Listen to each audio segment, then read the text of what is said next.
नमस्कार, मी हेमाली मोहिते. एनडीटीव्ही मराठीवर देश विदेशातल्या महत्त्वाच्या घडामोडी सविस्तर पाहणार आहोत. सुरुवातीला बातमी देशातून, तीही कर्नाटकमधून. कर्नाटकातील सिद्धरामय्या सरकार सध्या प्रचंड अडचणीत आले, ते म्हणजे गृह विभागातील एका बड्या अधिकाऱ्याच्या अश्लील व्हिडिओमुळे. कर्नाटकचे डीजीपी के रामचंद्र राव यांच्या कार्यालयातील एक व्हिडिओ लीक झालाय.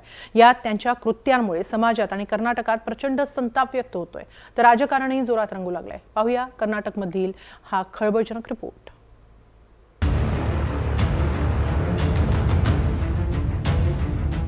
शर्मेनं मान खाली घालायला लावणारा हा व्हिडिओ आहे कर्नाटक सरकारच्या गृह विभागाच्या कार्यालयातील. खुर्चीत बसलेले निर्लज्ज अधिकारी आहेत कर्नाटकच्या नागरिक हक्क अंमलबजावणी निदेशालयाचे प्रमुख डीजीपी डॉक्टर के रामचंद्र राव. महिलांशी अश्लील वर्तन, तेही खुद्द शासकीय गणवेशात. हा व्हिडिओ ऑनलाईन व्हायरल झाला आणि त्यावरून बराच गदारोळ झालाय. खुद्द रामचंद्र राव यांनी मात्र हे व्हिडिओ खोटे असल्याचा दावा केलाय. हा व्हिडिओ फॅब्रिकेटेड आहे, सगळं खोटं आहे. मला जाणून बुजून अडकवलं जात आहे. मला नाही माहिती हे सगळं कोणी केलं आणि का केलं. अलीकडे काहीही होऊ शकतं. मला याबाबत काहीच माहिती नाही. दरम्यान पत्रकारांनी जेव्हा त्यांना हा व्हिडिओ जुना आहे का असं विचारलं, तेव्हा ते म्हणतात, जुना म्हणजे 8 वर्ष जुना आहे. तेव्हा मी बेळगावात होतो.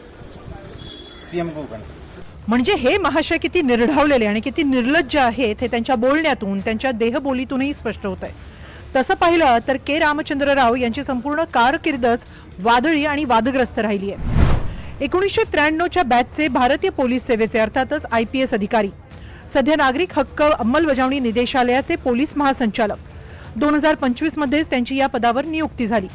2023 मध्ये त्यांना पोलीस महासंचालक पदावर बढती मिळाली होती.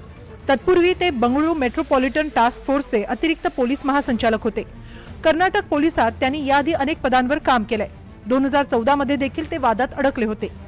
मैसूरमध्ये व्यापाऱ्यांवरील कारवाई दरम्यान त्यांच्यावर गंभीर आरोप झाले. व्यापाऱ्यांकडून 2,27,00,000 रुपये त्यांनी जप्त केले. प्रत्यक्षात केवळ 20 लाख जमा केले असा त्यांच्यावर आरोप होता. 2025 मध्येही के रामचंद्र राव यांना सक्तीच्या रजेवर पाठवण्यात आलं होतं. त्यांची सावत्र मुलगी आणि अभिनेत्री रान्या राव हिला सोनं तस्करी प्रकरणी अटक झाल्यानंतर ते पदाचा दुरुपयोग करून प्रकरण दाबत असल्याचाही आरोप करण्यात आला होता. रान्या रावला बंगळुरू आंतरराष्ट्रीय विमानतळावरून अटक करण्यात आली होती. उत्पादन शुल्क विभागानं ही कारवाई केली. रान्यानं दुबईहून 14.2 किलो सोनं घेऊन आल्याचा आरोप करण्यात आला. सोन्याची तेव्हाची किंमत 12,56,00,000 रुपये होती. तेव्हापासून रान्या राव तुरुंगात आहे. दरम्यान डॉक्टर के रामचंद्र राव यांना सेवेतून निलंबित करण्यात आलंय. मुख्यमंत्री सिद्धरामय्या यांनी चौकशीचे आदेशही दिले. हे प्रकरण गंभीर आहे. आम्ही या प्रकरणाची चौकशी करू. मला आजच सकाळी याबाबत माहिती मिळाली. ते कोणत्याही पदावर असोत, ते कायद्याच्या वर नाहीत. आम्ही चौकशी करू आणि पुढील कारवाई केली जाईल, असं आश्वासन मुख्यमंत्र्यांनी दिलंय. दरम्यान हा व्हिडिओ व्हायरल झाल्यानंतर रामचंद्र राव यांनी कर्नाटकच्या गृहमंत्र्यांना भेटण्याचा प्रयत्न केला, मात्र गृहमंत्र्यांनी त्यांना भेट नाकारली. अर्थात काही जण डीजीपींच्या समर्थनार्थही पुढे आलेत. हा व्हिडिओ खरा नसून AI जनरेटेड असल्याचा दावाही केला जातोय.